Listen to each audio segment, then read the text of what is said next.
Welcome back, family, to another installment of the Wealthy Wallet Wall Street course.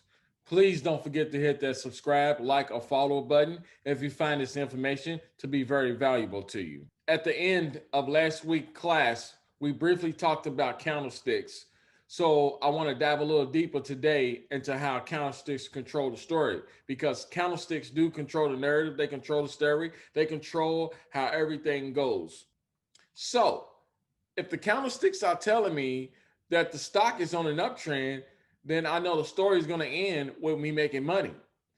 But if the candlesticks are telling me that the stock is on a downtrend, then I know the story is going to end with me not involved because the whole goal is not to lose money, it's to make money.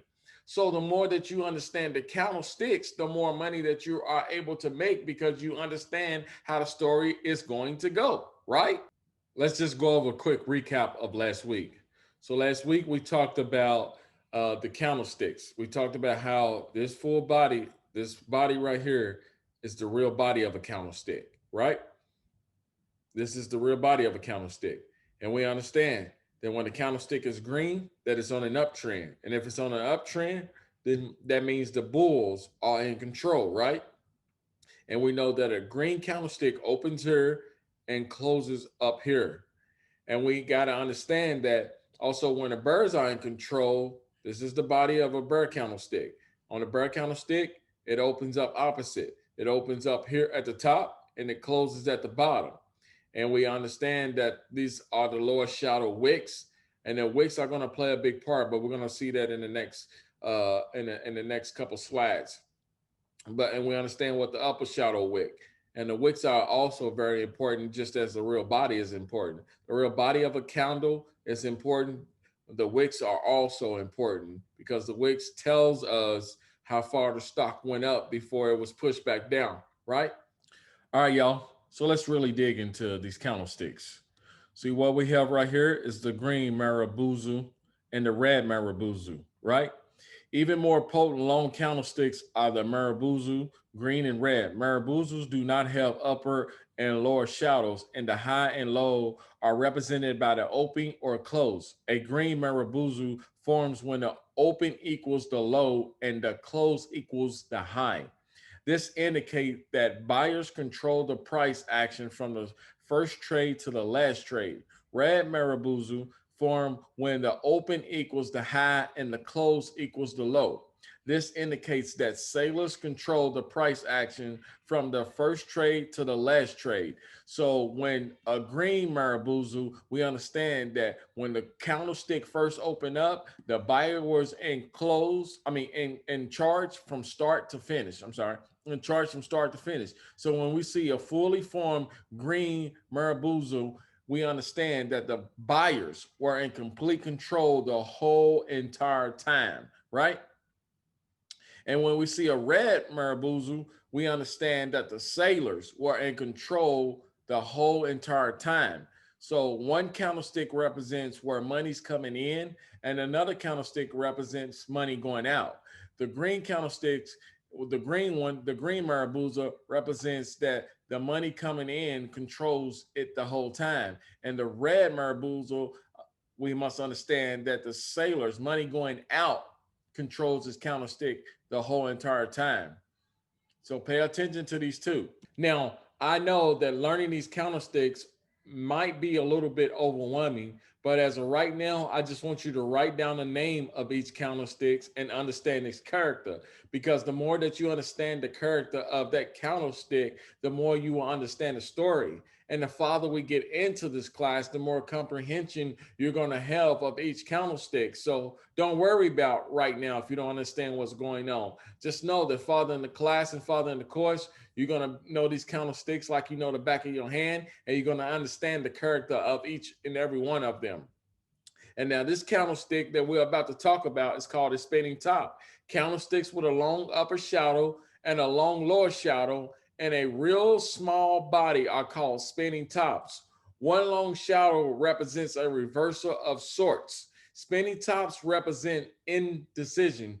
People don't know which way they want to go. The buyers don't want to know if they don't want to give the sellers control. The sellers don't know if they want to give the buyers control. See, the real small body, whether hollow or filled, shows little movement from opening to close. And the shadows indicate that both bulls and birds were active during the session. So we got to understand the real small body, it barely moved, but we know both buyers and sellers were very active during the whole entire session. They just didn't know who really wanted to take control. There was no real thrust of who really wanted to take over. Even though the session opened and closed with little change, prices moved significantly higher and lower in the meantime. Neither buyer nor seller could gain the upper hand, and the results were a standoff. After a long advance or long green candlestick, a spinning top indicates weakness amongst the bulls and a potential change or interruption in trend. After a long decline or a long red candlestick, a spinning top indicates weakness among the bears and a potential change or interruption in trend is about to happen. So if we look at these candlesticks, which I'm going to explain even more as we go farther into the class, but I want you to understand this candlestick right here, this body right here represents an indecision. They don't know who wants to take control right now. The story don't understand who's in control because we have a long, very long wick. Remember, if it's green, it opened here and it closed here. So we understand if it opened here, then they sellers pushed it all the way down here, and then all of a sudden the buyer said, "No, we want this candlestick to go up." So they pushed. I'm sorry. So they pushed it all the way back up here, and then the sellers pushed it all the way back, and it closed right here. So they didn't understand. So we don't know who's in control because it's real small body. Same thing with the red. It opened here, right? And then the buyers pushed it all the way up, and the sailor said, "No, we need this to go all the way back down." So it went all the way down, and then all of a sudden the buyers pushed it back up, and it closed right here, right? But it's still an indecision. We don't know which way this candlestick is going to go. We don't know what this story is telling us. But the more we understand the candlesticks that precede it, the better we can predict the outcome of the story. So that leads us to the next page. We're going to talk about dojis because dojis are a big part of what happens when trying to narrate a story based on candlesticks. Dojis represent an important type of candlestick, providing information both on their own and as a component of a number of important patterns. Dojis form when a securities open and close are virtually equal.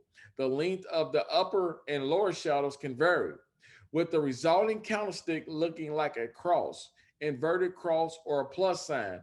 Alone, dojis are neutral patterns. Any bullish or bearish bias is based on preceding price actions and future confirmations. The word doji refers to both the singular and plural form. So what are we talking about here? This is a doji.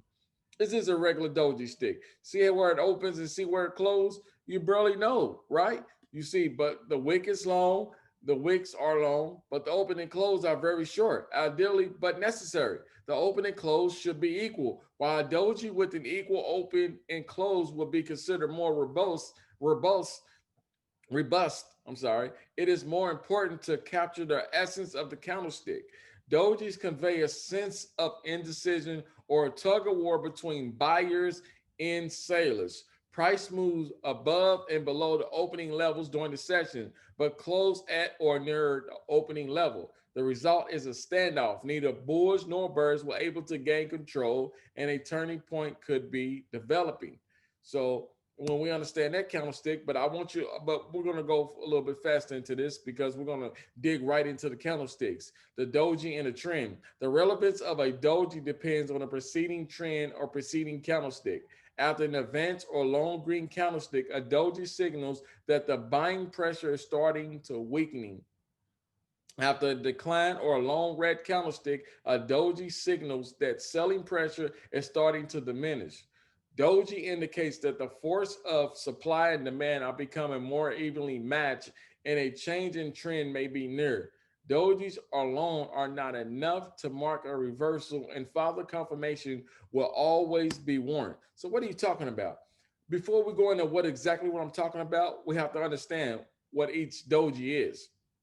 Now, there's four types of doji. It's the regular doji, which we just took a look at. This is a regular doji. Remember, it opened here, closed here, right?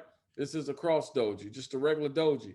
This is the dragonfly doji, right? The dragonfly doji with a spinning top, where it ended here. This is a gravestone doji, right?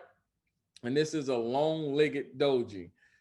But I want you to write down exactly what each doji is. Write down the name of each doji, because these dojis will be very significant in how to determine the outcome of each story. Each of these dojis are going to play a part in understanding how the stock is going to move, right? Whether it's going to move up or down. These dojis are very significant. So let's go into it. So let's look at this. Let's look at this doji, right? After an advanced or long green candlestick, a doji signals that the buying pressure may be diminishing and the uptrend could be nearing an end, whereas the security can decline simply because of lack of buyers. Continued buying pressure is required to sustain an uptrend. Therefore, a doji may be more significant after an uptrend or a long green candle. Even after the doji forms, further downside is required for bearish confirmation. This may come as a gap down long red candlestick or decline below the long green candlestick opens. After a long green candlestick and a doji, trader should be on the alert for a potential evening doji start. So what are we talking about? Let's say this is a green candlestick, right? Boom. This is a green candlestick. So this helps me to understand if this is a green candlestick, and look at this doji right here. So after a bullish green candlestick, and then I see a doji like this helps me to understand that this stock might be in a downward trend. This stock might reverse around into a downward trend, right? Because man, after a foolish green body, and then I get this doji, so the buyers no longer wants to be in control. So this helps me to understand that the sailors might be ready to take over, and this stock is going to go from an uptrend to a downtrend. And same thing over here. If this is a red candle, right? I see a fully body red candle, and then I see this type of doji. This helps me to understand that this stock might be going on an uptrend instead of a downtrend, right? This is why it's so important to understand what dojis are, what fully formed bodies are, and what dojis are. Because if I see a fully formed body with a doji like this, I know this stock is there's a 70% chance that this stock is going on an uptrend. But when I see a red body with a doji like this helps me to understand that this stock might be going on an uptrend versus this one going on a downtrend, right?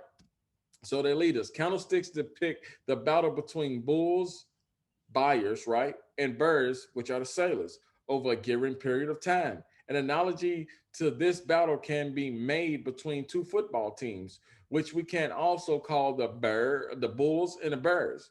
The bottom intra-session lows of the candlestick represents a touchdown for the bears, and the top intra-session high, a touchdown for the bulls. The closer the close is to the high, the closer the bulls are to a touchdown. The closer the close is to the low, the closer the birds are to a touchdown. While there are many variations, I have narrowed the field to 6 types of game candlesticks. And this is why I want to call this the long wick pull out game, because this is going to help you to understand. Now, we talked about spinning tops and we talked about dojis, right? So what is the long wick pull out game? Let's go right into it. So remember, we got a full body candle, right? Plus another full body candle, but this one's bigger, right? This one is going to equal this. Boom, look at this wick right here. And look at this small body, right? Look at this long wick and this small body. When I see a long wick like this and a small body, I automatically know that this stock is about to be in a reversal.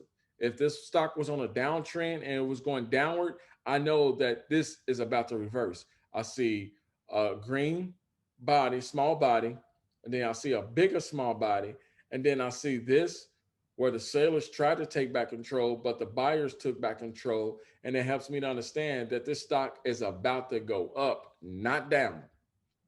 But and vice versa. If I see a body like this, right, with these two candlesticks, and I see this, then this lets me understand that this stock is about to be on an uptrend. And we're going to learn this, Father. You're going to see what I mean as we go into actually looking at an actual stock, right?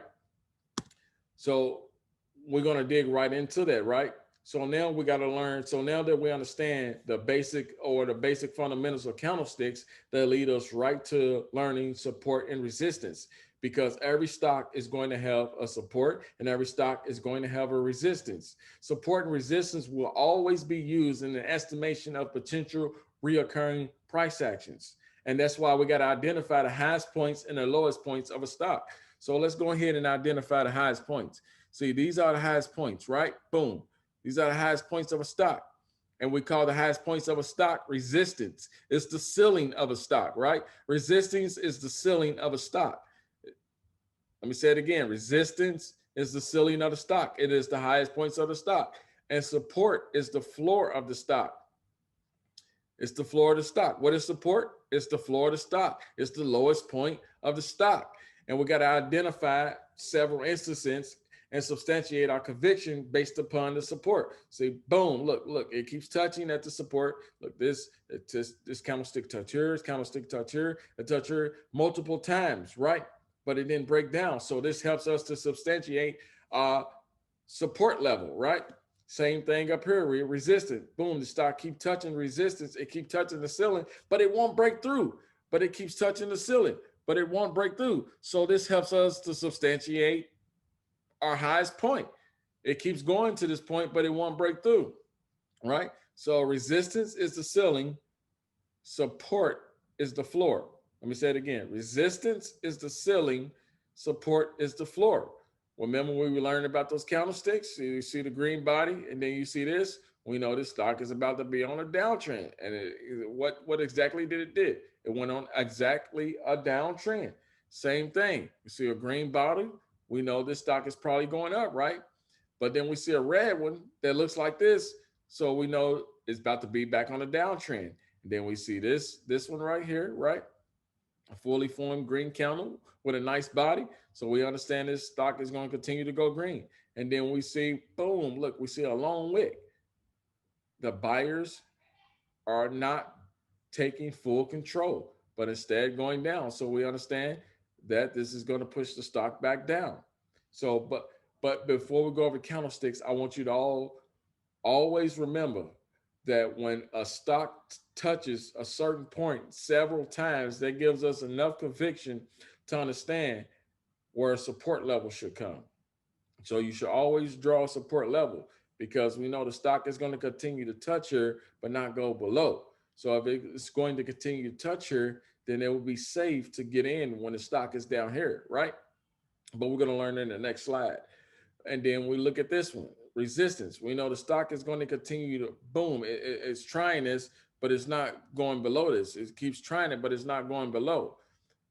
Boom, it touches it again, but it's not breaking through the ceiling. And then it tries it again, and then it finally breaks resistance, and then resistance will become support. So there's obvious levels that you have to give the psychology of the buyer and the seller, making behavior more predictable, right?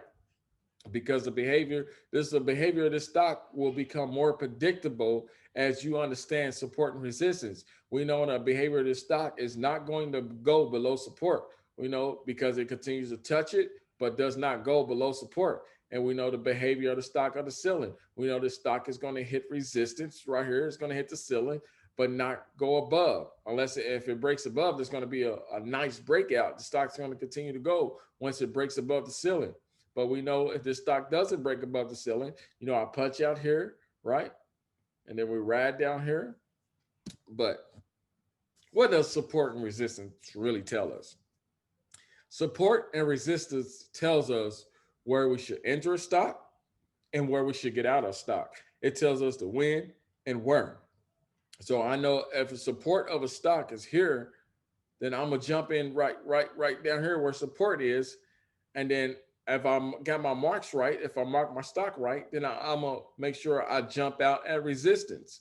But I'm gonna wait. I'm not going to immediately jump out at resistance. I want to see if it breaks resistance. If it doesn't break resistance and starts going down, then I understand that this is price rejection. So guess what I'm gonna do? I'm gonna punch out. because I know this stock is about to go back down. And if it goes back down, guess what I'm gonna do? I'm gonna buy her again, right? I'm gonna buy right at support. I'm gonna make sure it doesn't go below support. And if it doesn't go below support, it's time to enter that stock again. And then guess what I'm gonna do? I'm gonna ride it up here to resistance. This is called gap trading. This is the gap. I know where the stock is gonna touch, and I know where it's. I know the floor, and I know the ceiling. I know that once it gets to the floor, I want to buy at the floor. This is exactly where I'm gonna buy at. I'm gonna buy when the stock is at the floor, and then I'm gonna sell when it gets to its ceiling. When it gets to its ceiling, unless it breaks through its price rejection, right? Which is previous price rejection. If it breaks through the ceiling, right, that means it broke through price rejection because look, it tried it twice, but never broke through. It tried to go through twice, but it never was allowed to push through, right? So then I know it's time to sell right here. Buy here, sell here, right?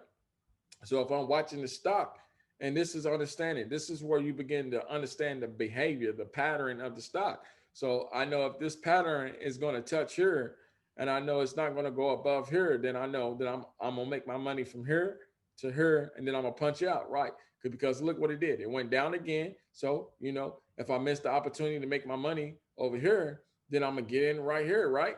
And then I'm gonna make my money till I go here, and then I'm gonna see if it goes past, and then I'm probably gonna sell right here because look at the candle. Remember when we talked about candlesticks? Look at the reversal pattern. I know when I see a candlestick like this, right? When I see a doji like this, I automatically know that the stock is about to be on a downtrend. And when I see a doji like this, I understand that the stock is about to be on a reversal. Look, and boom, it shot all the way up. And then understand that when I see a candlestick like this, right, another doji like this type of spinning top, a candlestick, I know, boom, this stock is about to be on another reversal, right? And so on and so on. So what we learned about the candlesticks, look, everything we learned about the candlestick is showing you right here in the actual stock. So when you see candlesticks like this, you know that the stock is about to go in a reversal.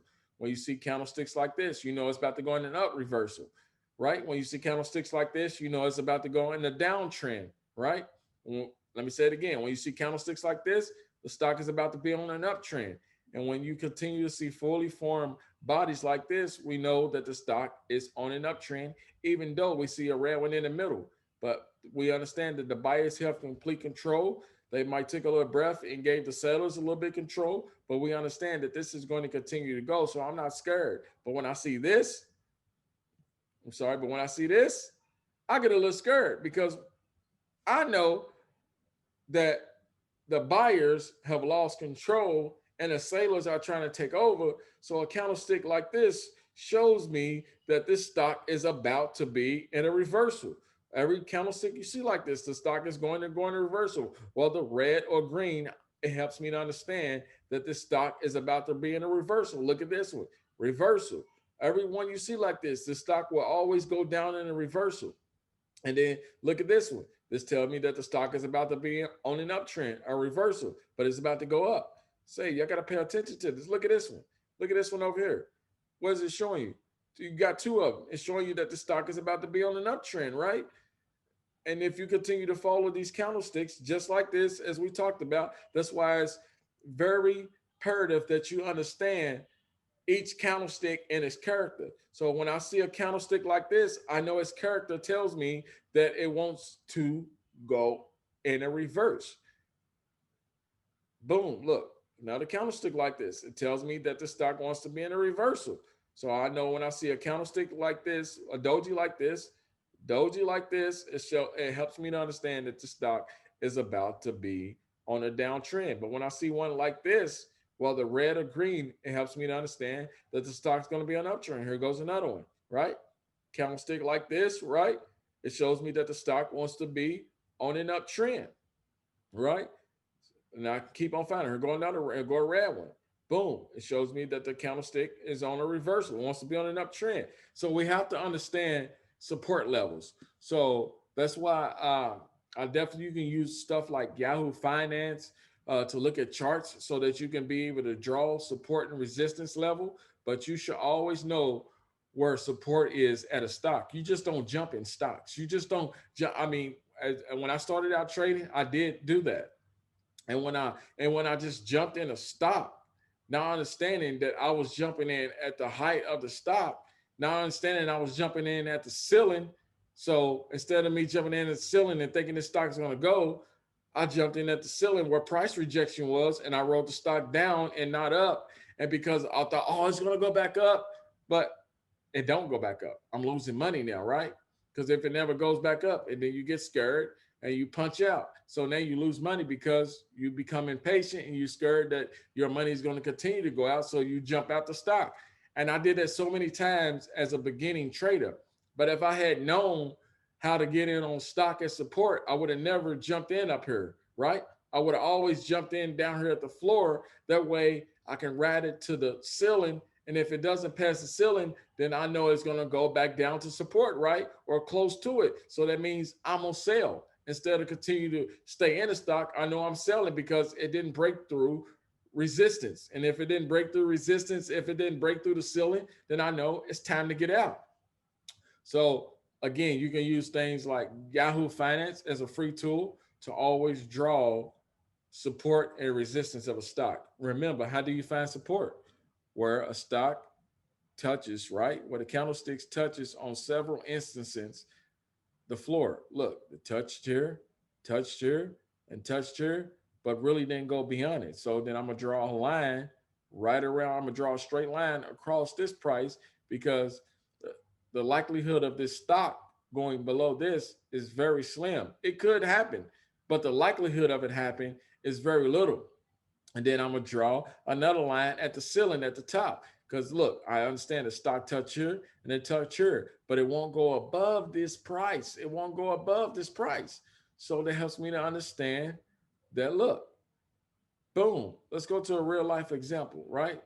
Let's do some real life examples. Let me see. Let me go to a real life example of stock that I've actually traded so that you understand what I'm talking about, right?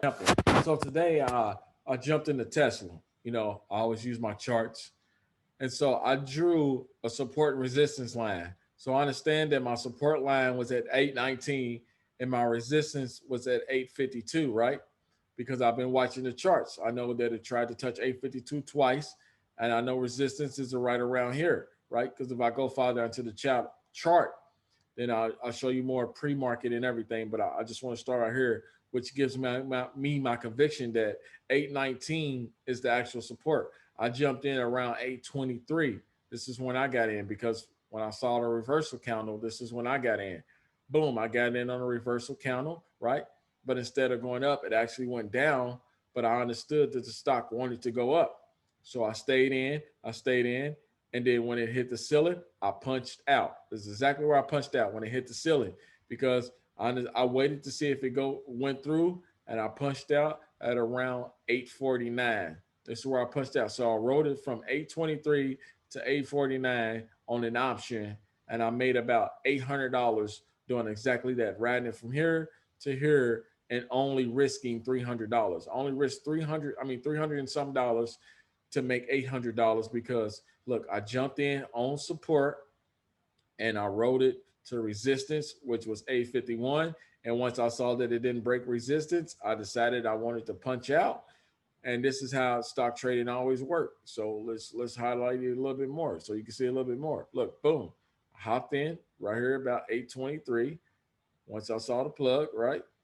Hopped in 823 as it rolled up, right? I saw this reversal candle. So I rolled up, said, oh, this baby is about to go up. It didn't barely go down. So I'm gonna hop in. Hopped in around 823 and I hopped out immediately after it touched resistance and I see it didn't go any farther. So I punched out. And of course, my other indicators told me to do the same thing too. But we're gonna go over indicators next week again. But I want you to understand support and resistance are everything in the stock market. Because if you understand the candles, then you understand where they're gonna take you.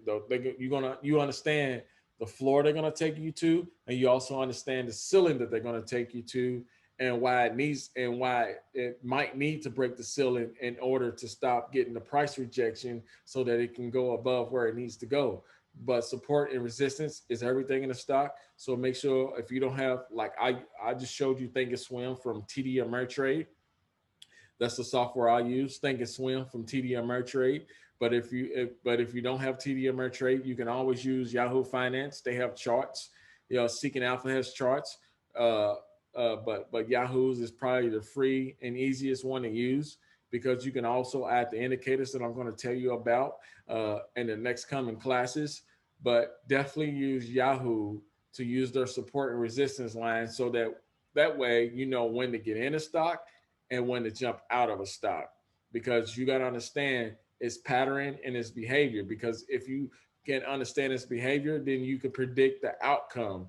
That's why it's very important to know where the candlesticks are going to lead you, whether the rabbit hole that the candlesticks is going to lead you down. That's why candlesticks control the narrative. And if you understand the candlesticks, you can predict your own outcome and not lose money because you know when to jump in and when to jump out. This is one of the bases of technical analysis. You definitely have to understand candlesticks. And but like I tell everyone, always do your DDD, which is your due diligence on every stock. Always do your due diligence on every stock. Again, you don't want to invest in a stock that you know that is on the brink of filing bankruptcy or that you know that's on the downtrend. And technical analysis is a part of doing your DDD. It's a part of doing your DD, your due diligence, understanding where to get in and understanding where to get out. Because if you don't understand where to get in and where to get out, and you just jumping in stock because it looks good to you, then you're probably going to lose money because that is not the way to operate in the stock market. Because and especially how volatile it is right now with everything going on. So know where you're jumping in at and know where you're getting out at. And I will see y'all next week, family, as we dig more into understanding indicators and simple moving averages so that you can use all this to have this certain type of conviction that you know without a shadow of doubt what's going to happen. I'm going to teach you how to predict the story because not only does the candlestick help you predict the story, but there's so many other things that helps confirm the story or the uptrend or the route that the stock's going in. So I will see y'all next week again for another installment of the Wealthy Wallet Wall Street course. Family, y'all have a good night. Love y'all all. See you next week.